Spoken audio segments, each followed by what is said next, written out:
Welcome into the Husker247 Podcast. I'm Mike Schaefer, joined by Michael Bruntz and Brian Christopherson, who is doing the show from his basement for the first time. Brian, how does that feel? Yeah, not blogging from my basement, but potting from my basement. So, Yeah. Is that an important distinction that you feel like needs to be made? no, I've been sort of blogging from my basement too for a long time. So that's not a shot at anybody. I mean, that's how I've lived my life for the last 10 to 15 years. So, What was the line from Bo Pelini? Was it Biff the blogger? yeah, Biff the blogger. Yeah. It's right. That was right up there with it's not yards, it's points, ma'am. One of the famous Bo Pelini quotes.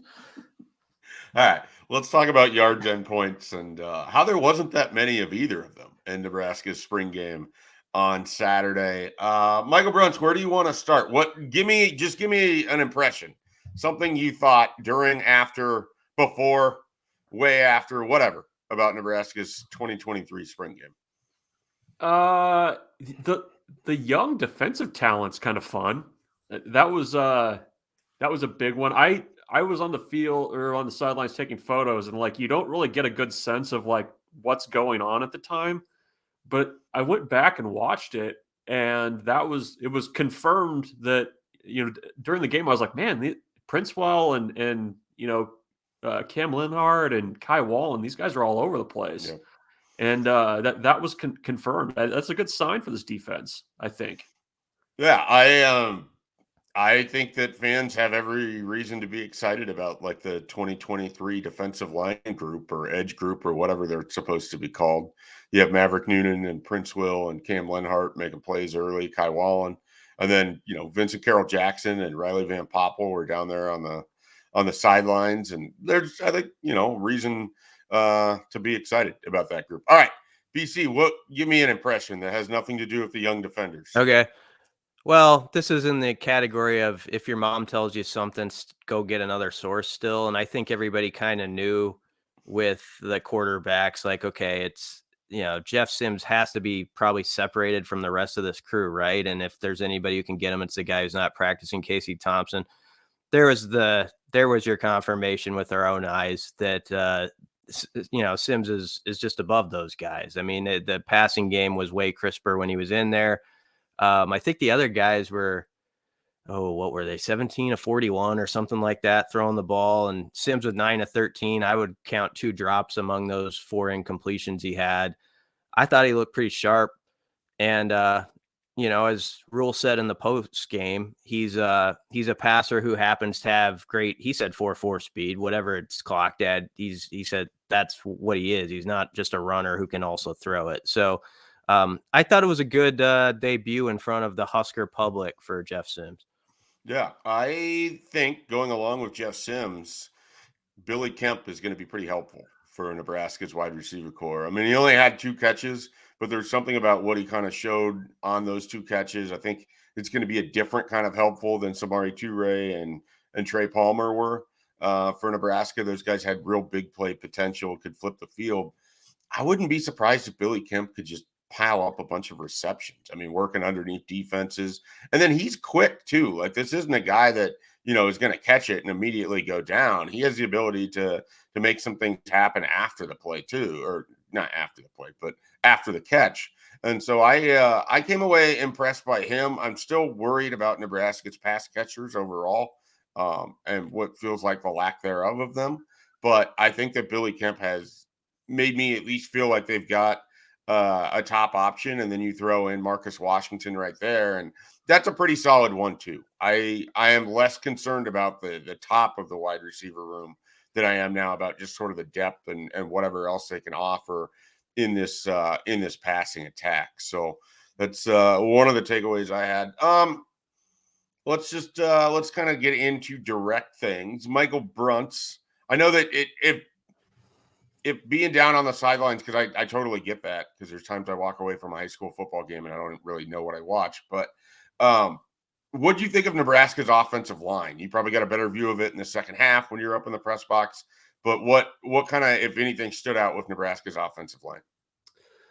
Yeah, it's that group, I think, more than most, is hard to get a handle on, just because you didn't have Teddy in there. Turner Corcoran went out, I think, in the second quarter. Are we at the point where we have enough evidence that Turner Corcoran really shouldn't play left tackle unless an emergency situation only? Well, I mean, he wouldn't be there if Teddy were healthy. So Right. But the fact yeah. that Teddy's played 4 games in 2 seasons doesn't exactly give us the confidence that he's going to be available for every game. Yeah. Well, I think what I saw the top group when it was close to kind of the group that you would expect was able to get some movement up front. I think that I came away with that. Beyond that, I mean, the second group, I didn't get a great feel for what was kind of going on there. I don't know that they protected nearly as well. The thing that you didn't have, which I was a little surprised by, maybe it's credit to the defense, is you didn't have any really big plays in the running game where it wasn't, somebody, getting to the second level and just making somebody miss. I mean, and it was mainly the quarterbacks that were doing it. So I think that group, is probably trending in the right direction. I mean, it wasn't like last year where it was a total, turnstile for the quarterback for the pass rush. So I guess that's a positive. But I was watching Bryce Benhart closely, and I think he had a pretty decent game for the most part. What was it? 18 tackles for loss was the final number. Yeah. Which that's concerning, but I don't know. I mean, I think coming out of the spring, I think that group can probably feel okay about where things stand, and knowing that you're going to look a little bit different too once you get to the fall, once you hopefully are at full strength.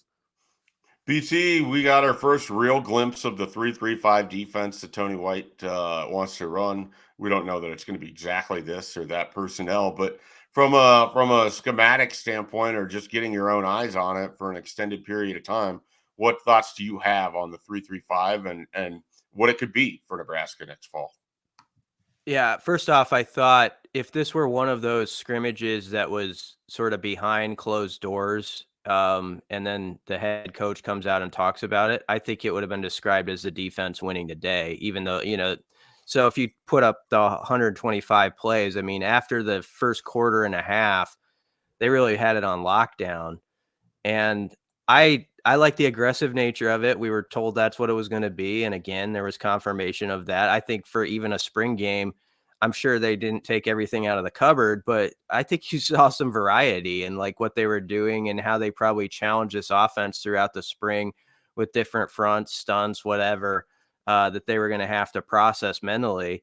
And it's a creative defense. And I think they have to be pretty encouraged. When the first couple of weeks of spring started, it sounded like, the guys it was like they're just trying to figure out who goes where, but by the third or fourth week, you started to hear they're playing a little faster. And then you heard that they won that scrimmage the week before the spring game. And then I think they backed it up with a pretty solid performance. So I would have to say when you put what we've been told together, Tony White has to be pretty pleased with where they got from practice 1 to 15. Yeah, absolutely. Bruntz, something or nothing. Timmy Bleekrode 1 for 3 on Saturday. Do you feel like he needed to make at least one of those other kicks? I mean, obviously everything comes down to what's going to happen in the fall, but would it have helped him out a little bit if he had a better day? You would have liked to have probably seen a little bit more on the ledger from him, given that, Tristan Alvano is still not there yet. I mean, I think you kind of know what you're getting with Bleekrode. I mean, I think anything beyond 45 yards is probably in question with him. The wind was a little bit rough on Saturday, but I mean, I think Tristan Alvano is going to come in with every opportunity to win that job. And I expect him to have a role in some form or fashion with special teams, whether it's handling kickoffs because he does have a huge leg, or the field goal piece of it too. I mean, when you have a full-time special teams coordinator like that, and you're dedicating so much time and effort to that group, I don't think they're going to be very tolerant of guys missing field goals. And especially, this feels like a team that's going to have to win some close games. That's going to have to win the fourth quarter, and he can't do that missing field goals. So, we don't know really what his overall spring has looked like. But I mean, even Ed Foley said this spring that they really weren't going to start tracking things heavily until the fall. So I'm sure for Timmy Bleekrode, he would have liked to have knocked those through. So you go into the summer with a little bit of momentum, and that kind of being the last thing on the coaching staff's mind. So that's a concern. I think that's what'd you say? Big deal? I think that's a big deal. They got to get that deal. They got to get that position right, and especially if you're dedicating 2 scholarships to kickers right now. We did receive some feedback. We didn't have enough big deals last week. Oh yeah, coming through spring conversation. Well, we're cynical old men now, so nothing's a big deal. We did hear that with my eyes. All right, BC. The secondary. Anything kind of stand out for you there? I know for me personally, I thought Gage Stenger was a really kind of intriguing day for him. And then, of course, this one was told to me, and I went back and watched some of it. Sincere Safuya had a pretty nice day as well for 2 guys getting out there, young guys. Anything else stand out in Nebraska secondary for you? Yeah, I would just add to that when the top, who we would presume sort of the top defense was put out there. Corey Collier was on that group, back in the safeties. And so I think he's going to be right in that mix, along with, it looked like Omar Brown, is playing that rover. Isaac Gifford had a nice day. Miles Farmer's obviously going to be a guy they're going to count on for snaps, but Collier was one of those, the transfer from Florida, the guys I didn't know what to make of, like, where's he at in this thing? And then suddenly in the last week, you started to think, okay, better pay attention to him, because he popped in for interviews, and I don't think they just put anybody up there for no reason. And then you see him in his role on Saturday. It wasn't like he necessarily did anything that just jumped off the screen to me, but the fact that 14 previous practices led them to putting him in that spot, I thought was an important note. Bruntz, we're going to give you this opportunity to say whatever you want to say about Nebraska's tight ends based on what you saw Saturday. Yeah, I think it's still going to be a solid group. I mean, I think Gilbert's 2 drops, you probably didn't want to see that, just based on expectations for him coming in. I mean, I think they're high on what he can be ultimately. Fedoni had the nice catch on the short route. Borkature got loose in that first drive and made a nice catch. I think the bigger takeaway for me is that you're going to see multiple tight ends in there. At one time. I mean, I think they're going to mix and match personnel, and I think they have the group to do it. We've been talking a lot about Fedoni and Gilbert this spring, and maybe not enough about Borkature. I mean, I think you kind of have an idea of what he can be, but I mean, if he can take a big step forward from what he was a year ago, I mean, I think that's 3 solid tight ends right there in that group, plus whatever they're going to do with Janarian Bonner, who, we haven't even talked about him yet. And fullback Janarian Bonner. Yeah. Hybrid tight end. We need a better name for that. On defense, you got the Jack. We need something for that tight end. Whatever. HTEFB. Just make it a real long acronym across the page. Yeah. So something there, but I think they've got enough guys on the roster to make that work. Yeah. Brian, last thing here, and we haven't really discussed it at all, even though it was a big part of Saturday. A lot of fumbles, a lot of issues with the center quarterback exchange. Even just gripping the ball seemed to be a bit of a problem. Long-term issue, short-term thing. What'd you make of all the fumbles on Saturday? I don't think you have to. Is it Wednesday at 10 o'clock on the first Wednesday of the month in Lincoln when the sirens go off? Yeah, it is. Yeah. I think it's like 10:10, right? Yeah. And some dogs lose it around the neighborhood, including maybe mine. Slider included. Yeah. I don't think we need to do that, but it would be more like if someone came door to door and was like, I'd like you to consider this as a concern, and they gave you something as like a pamphlet like that. That's where we're at with it. Like it's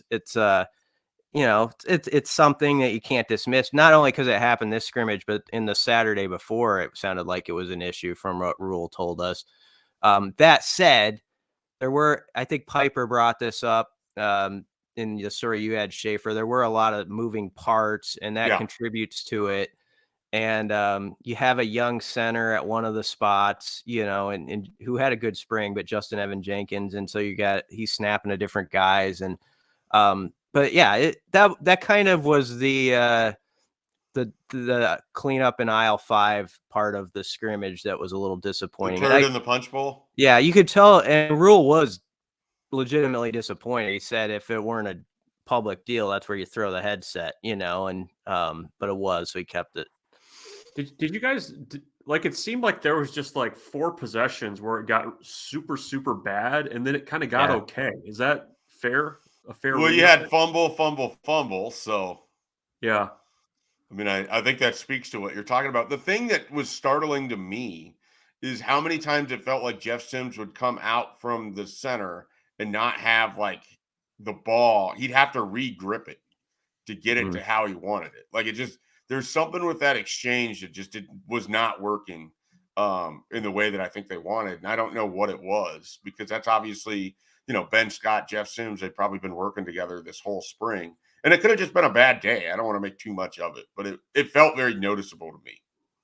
Can I also say it's just weird to see a quarterback under center? Like, how do you feel about huddles? I mean, that in itself was weird, but it was like, you're kind of like, okay, where's the quarterback here? And it's like, oh, he's tucked right there behind the center. This is new again. Is it weird that I didn't even notice it? Like, it didn't even faze me? I didn't think about it at all? I don't know. Maybe your brain just was able to acclimate to football from 1998.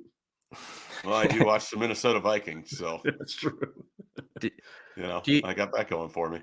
Do you think was Saturday just the further proof that we need to, maybe this is just me, change the mindset when it comes to like first-year players, first-year freshmen? I've always considered certain positions lately with Husker football, like, they get here and it's like, we'll see in a couple of years, we'll see what you're going to be doing, stuff out of our view, and I'll get back to you in a year or two, and we'll see if you're in the depth chart conversation. And it just seems like it truly is going to be different with this staff. I'm not saying that as a pro or con of past staffs, but it's just different now when you see Cam Lenhart, and I know it's the scrimmage and some guys are out, but him and Princewell out there with the top unit. I know Janiron Bonner's not a first-year guy, but a redshirt feels like freshman. it. Same with Gage Stanger, guys who like didn't that. play, and you're like, they might matter. Lenhart and Princewell are going to matter. That's not even a question. It's a matter of if they're going to, one of or two of them are going to start at Minnesota on August 31st at this point. But that's a completely change up, I think, from what it's been, and kind of exciting too, because I think those young guys who are standing on the sideline had to be looking at Cam and Princewell and thinking, nice, like that it's true. Like, I can legitimately have a shot. Like those wide receivers, Rule mentioned in a press conference, we might need a couple of those guys to flash for us. And as you mentioned, Schaefer, they might at that position. So that's got to be exciting for new guys. I want to throw this like total crackpot theory at you based on kind of what BC was saying there, and feel free to just completely stomp it down and throw me out of the room or whatever. Could it just be as simple as Matt Rule has a lot of experience of letting young guys play earlier, that he sort of knows how to get them in this position more than the previous staff did? Because I feel like there might be something to that. Because when he went to Baylor, he knew they weren't going to be very good that first year. He got those guys in and he let them take lumps, and they didn't have a ton of team success, but it definitely set them up for year 3 and 4 when they played in the Big 10 or Big 12 championship game and then won the Big 12 title. He talked about it before that he did it at Temple too. Like he's more open, it feels, to playing younger players than what Scott Frost was, or Mike Riley, or Bo Pelini. Like that, I think he's more accepting of it. And when you have that culture, maybe it makes it easier for guys like Princewell or Cam Lenhart or whomever to step in and have that kind of impact right away. Am I like completely over my skis on this one? No, I think the staff is more willing to keep the door open for guys to see if they can help. I mean, I think that's That's a fair statement for sure. I think, and I feel like we discussed this in regards to Ernest Hausman last year, where like in the transfer portal era, if a guy is like close to being able to help you, I feel like it's more advantageous to let him help you or try to help you than just saying, okay, we're going over here. You might play 4 games and keep the red shirt. Like, I think I think Matt Rule's staff, and he said this, I think they're much more willing to let things play out longer and evaluate guys and give them a fair evaluation than putting them in a box and saying, okay, you're going to redshirt, you're not. I think, maybe the offensive line and maybe some defensive line positions, just because of size, would be the only spots where they would say, you're going to need some time. So I don't know. I mean, I think if a guy like Princewell can go in there and give you 20 snaps a game, you absolutely let him do it. If, Cam Linhart, I mean, he's been at IMG Academy. He's a little bit of a different thing, but he's a future captain. I'm telling you, he is guy. Just listening to him talk, just really impressive. He's kind of got like the wispy mustache too. He looks like he's like 24. But I think I think in college football now, I think if guys can help you, I think you try to get them on the field in some way or some fashion, especially on this defense with them wanting to play as many guys as they say they want to. If a guy's borderline, I think you put him in that pile that can help you and you get him on the field. Yeah. All right. BT, you got anything you want to add before we go? No, that covered it. So Bruntz did it well. Andrew, right, you did it well too. That's fine. We can give Bruntz the accolades. I'm just here to, get the passes out. I'm the point guard of this podcast. You guys do the scoring. That works for everybody here. All right, let's take a quick time out. When we come back, we're going to dive into some recruiting. Nebraska picked up 3 commitments since the last time we did a podcast, or we didn't talk about Caden VerMaas maybe before the spring game podcast. Either way, there's several commitments to talk about. Big visit weekend. There's stuff that I already have that I want to ask BC about Kamar Mathudi, if he noticed all the young guys playing, if that matters, things like that. So we will dive into that when we return here on the Husker247 Podcast. Okay, recruiting time. Nebraska picked up several commitments. We'll start with Ian Flynt, and we'll start with Michael Bruntz, who loves the tight end. What is Nebraska getting with Ian Flynt here, and what is this recruitment? I mean, it's sort of been expected because this was a guy that both of you thought was going to be the first commitment in the class. He ended up being the 5th. What do we think about Ian Flynt and why potentially now for the tight end out of Katy, Texas? Yeah, I mean, first off, he's a big body tight end. I mean, like when you see him play, like Eric Gilbert, big body. Maybe after a year in the strength program. That feels like an extreme example. Yeah, no. Travis Vokolek, big body? Yeah, not quite as tall, but I mean, he's going to be, a 250-pound, like what you would imagine, like, a dark, you can very easily picture him playing in the Big Ten on like a dark, dreary, cloudy day in West Champaign? Lafayette. Okay. So similar. That's what you're getting. You're going to get an athletic kid for that size. You mentioned kind of his recruitment. He was offered back in December and, visited a couple times. His parents were both throwers at Nebraska. His sister just transferred to Nebraska. That was actually one of his visits that he made, was to move her. She was at Cal to move her to Lincoln. So he wasn't at the spring game. I think he really liked what he saw, the way that Nebraska was using the tight ends in that game.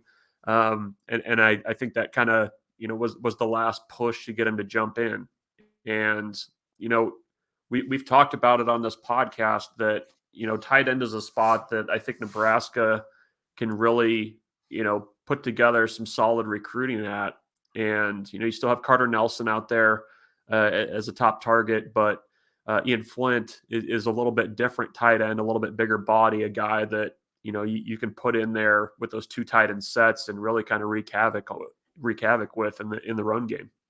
Eric Ingwerson as well, the Pitt commit from Papio was at the game. Another tight end, someone to keep an eye on. BC, Willis McGahee the fourth commits to Nebraska. He was so excited about committing to Nebraska. Apparently, he wanted to do it at 5 a.m, and they talked him down into committing later in the morning at a more normal time. But he was that fired up about it. You spoke with Willis McGahee, the fourth. What is Nebraska getting here, and how big of a win is this for the Huskers? They're getting a jack. He loves the jack position that they have in Tony White's defense. He thinks he's perfect for it because he believes he's a versatile player.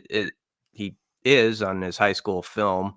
Obviously, he's got great genes. I think what they're also getting is, another connection in that Miami area where this staff, they're going to have some success there. I mean, you've got guys like Evan Cooper is from there. Phil Simpson, who's on the staff, knows that area inside and out. And so they've got cred in that area. And I expect more and more guys from there that are going to end up here. But it seems like he visited here on, I believe it was March 20th for a practice. And I think he knew then. He just it just felt like he loved the way this staff communicated with players and with each other. He said it felt like they were connected and he wanted to be a part of it. He fits into the defense. So why wait? And so he didn't wait. All right. Bruntz, Caden VerMaas committed last week. First commitment for the 2025 class. This is a guy that probably doesn't get talked about enough when we talk about the in-state talent, but he can absolutely fly back there as a safety. What do we know about Caden VerMaas, and what do you think of this commitment overall?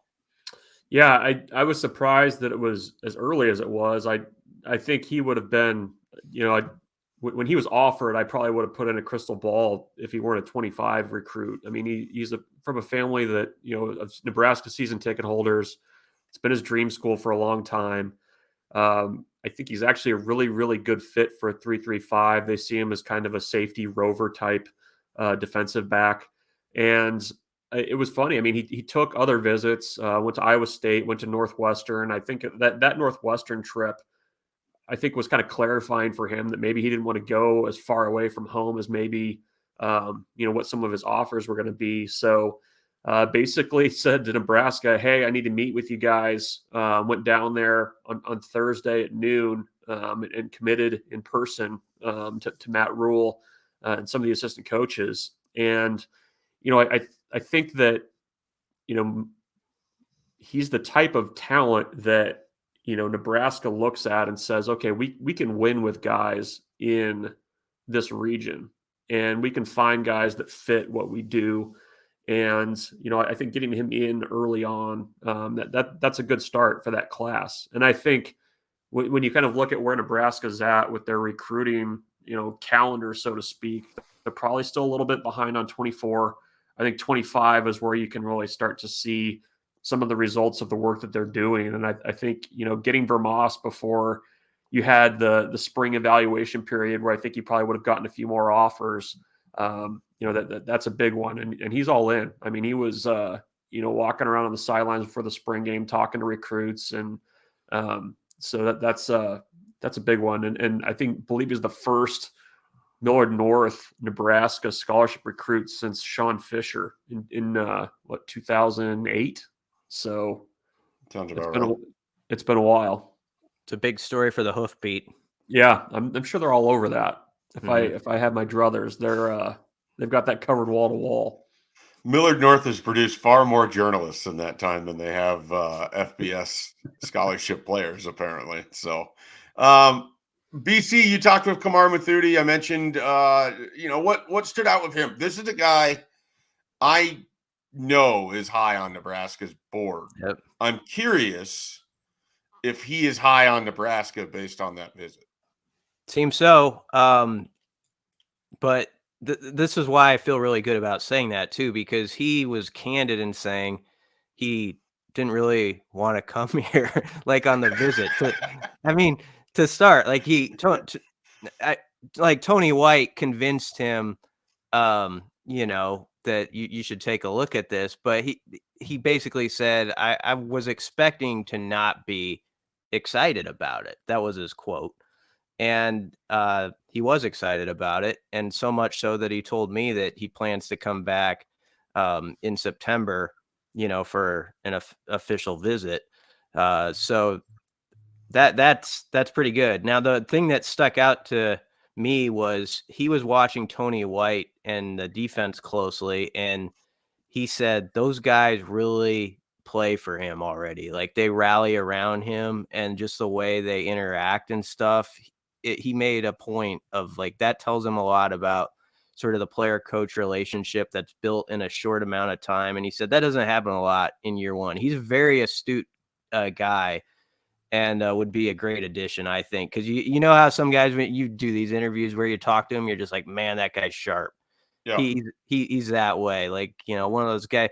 I don't get behind the walls much with how stuff happens, but he's one of those guys who says, I'm going to call you at 12:30, and he calls you right at 12:30, like on the dot. Like that's the type of recruit we're talking about here. Yeah, I think he would be. Like I said, I know that he is very high on Nebraska's board, and so I think that was a really important visit. And the fact that he was sort of candid about it also speaks to, Tony White was able to get him to at least come check it out. Like, that's a bigger part of the battle than maybe people might realize, especially when we're talking an unofficial visit. I talked with a couple guys from Omaha. Christian Jones, is a really intriguing kid for the 2025 class at 247 Sports. We just moved him up a couple rating spots. He did move down in the overall rankings, but he's still in the top 70 in the country for 2025. He's going out to Oregon this weekend, but he's leaving after a really strong Nebraska visit. Someone else that feels very strongly about what Tony White is doing with Nebraska's defense, and love to see some of the young guys that were able to play right away. He really liked the energy and the effort that's coming out of the 3-3-5. And he's someone that feels like he can play, any of those linebacker spots, the Mike, the Will, the Jack. But he also said that they have this sort of rover's safety position that comes down into the box, and he feels like he could play that too, because he also could cover if they needed someone covering a tight end. And as a bigger 6'3", he's 205, 210 pounds right now. He wants to get a little bit bigger going into his junior year. Christian Jones could be a really interesting athlete in that 3-3-5 defense. So there's going to be a lot of competition, I suspect, for him. Oregon, I think, will be certainly an interesting team with Devin Jackson and Avante Dickerson out there from the Omaha area. He knows those guys well, but I think they did really well for him. And then another guy, Caleb Pyfrom, had a really good visit again. And he just, where things are for him in this recruitment with Nebraska versus where they were probably late November, early December, when he just kind of was sort of disinterested in Nebraska football. And, Matt Rule got hired, and he didn't really know what that meant for him. And he's been in a really good spot, I think, with his staff. He really likes Matt Rule. He likes the way that they play up front. He likes the relationship he's building with Donovan Raiola. Keith Williams, who I know Bruntz has talked to, is actually a really big part of this recruitment, which is sort of interesting. They're getting him really involved. We've said this multiple times on the show. Nebraska's maybe ace recruiter right now is Omar Hales. And it also feels like they're getting, a good effort from Keith Williams with Caleb Pyfrom. So he is certainly someone to keep an eye on. Penn State might be the closest competition for Nebraska here. Something about the Nittany Lions. They really kind of got their hooks in on a couple kids in the Omaha Metro. We'll see if that lasts. But he's looking at taking official visits to Nebraska, Iowa, and Penn State. I think that's kind of his top group. And I would say that it's probably Nebraska, Penn State, neck and neck right now as the top team. So I think they're in a good spot with Caleb Pyfrom. He wants to play tackle. I think Nebraska's okay with starting him at right tackle. And if it doesn't work there, he's more than happy to move in at guard. But he wants to have at least the opportunity to prove that he can play tackle at the college level. So that's kind of what I have from the weekend. I know there's a lot more visitors, and we're looking to catch up with them. There's a lot of 2023s in town. What do you guys make of the halftime?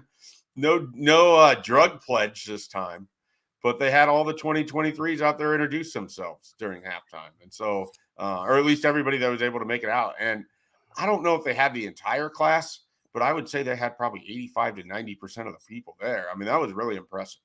Yeah, I think the only guy that I didn't recognize being there was Sua Lafotu. That was the only name that I knew was not there off the top of my head.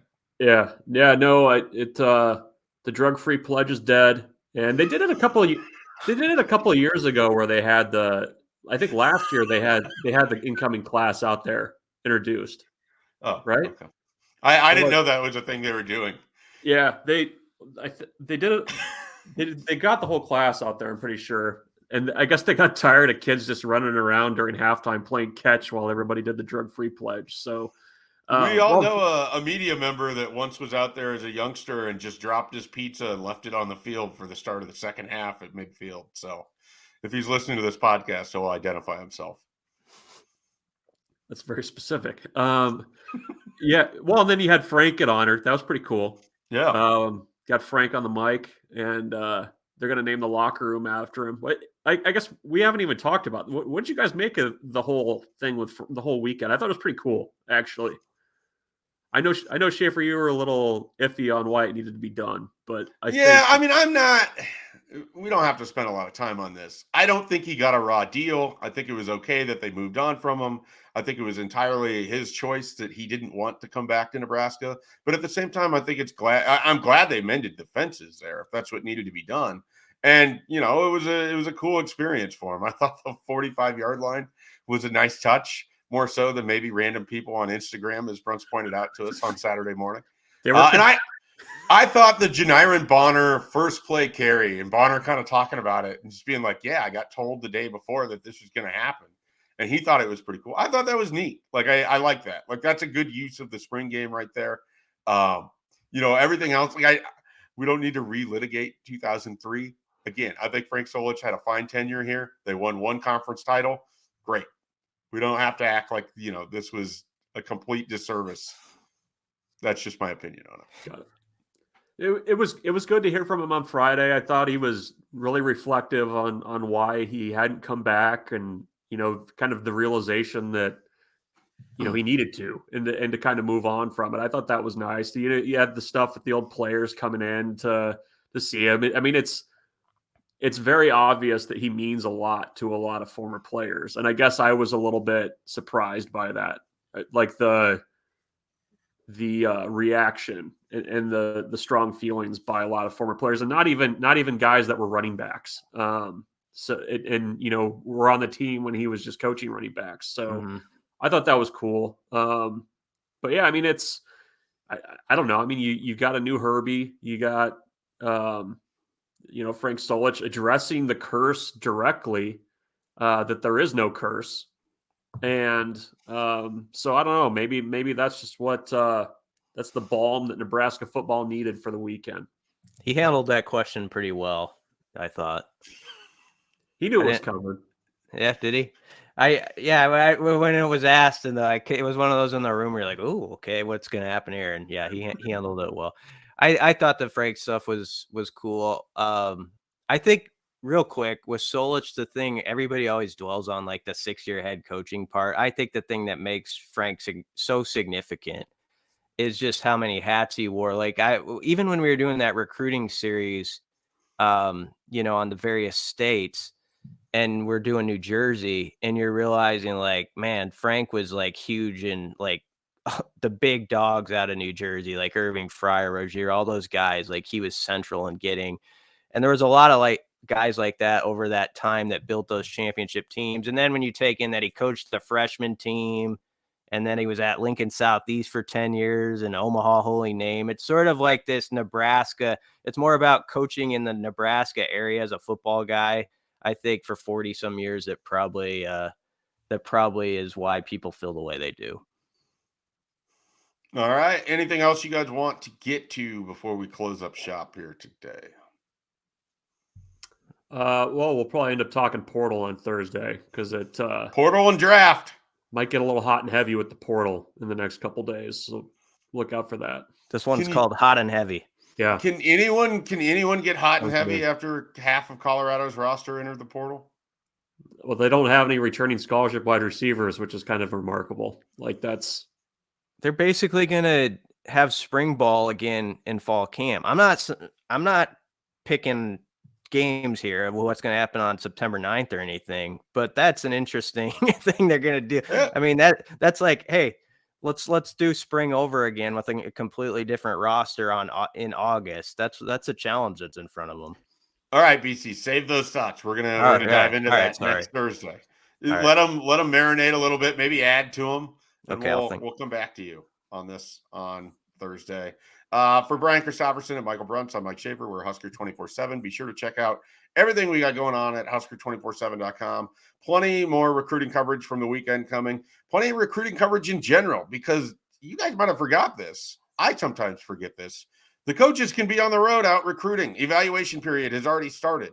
I think that they will be getting out of Lincoln here soon. We're going to be hearing about them out on the road very soon. All of that will be coming big month up ahead for Nebraska recruiting in terms of just getting out and seeing 24s, 25s, 26s, getting into different areas. I suspect there'll be a lot of coaches in Texas. I suspect Tony White will be out in California. Nebraska will have coaches up in Philadelphia, New Jersey, and Florida, and everywhere else. And we'll have all of that coverage for you at Husker247.com. We'll be back on Thursday with another podcast.